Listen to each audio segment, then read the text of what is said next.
এবছর অর্থাৎ ২০২৫ সালে জন্মাষ্টমী তারিখ ও সময়সূচি আসুন জেনে নেওয়া যাক। তবে তার আগে সবাইকে অনুরোধ করব চ্যানেলটি সাবস্ক্রাইব করে পাশে থাকবেন। ধন্যবাদ। জন্মাষ্টমী হিন্দুদের একটি অন্যতম বার্ষিক উৎসব। জন্মাষ্টমী ভগবান শ্রী বিষ্ণুর অষ্টম অবতার শ্রীকৃষ্ণের জন্ম উৎসব পালন করা হয়। ইংরেজি ক্যালেন্ডার অনুসারে প্রতি বছর আগস্ট সেপ্টেম্বর মাসে জন্মাষ্টমী উৎসব পালন করা হয়। বৈষ্ণব ধর্মের জন্য এই উৎসব খুবই গুরুত্বপূর্ণ।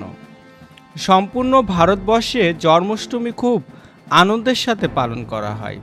শুধু ভারতে নয়, বিদেশেও জন্মাষ্টমী খুব আনন্দের সাথে পালিত হয়। এই দিন সকল ভক্তরা উপবাস করে কৃষ্ণ মন্দিরে নাচ গান করে শ্রী কৃষ্ণের জন্য অনেক প্রসাদ এবং খাবার তৈরি করা হয়।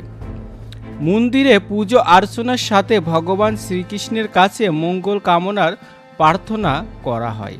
এবছর অর্থাৎ ২০২৫ সালে জন্মাষ্টমী পড়েছে ১৬ই আগস্ট ২০২৫ শনিবার। জন্মাষ্টমী পড়েছে শনিবার ১৬ই আগস্ট ২০২৫। ১৬ই আগস্ট শনিবার ২০২৫ এবছর জন্মাষ্টমী পড়েছে। সবাই অনেক ভালো থাকবেন, সুস্থ থাকবেন। জয় ভগবান শ্রীকৃষ্ণের জয়।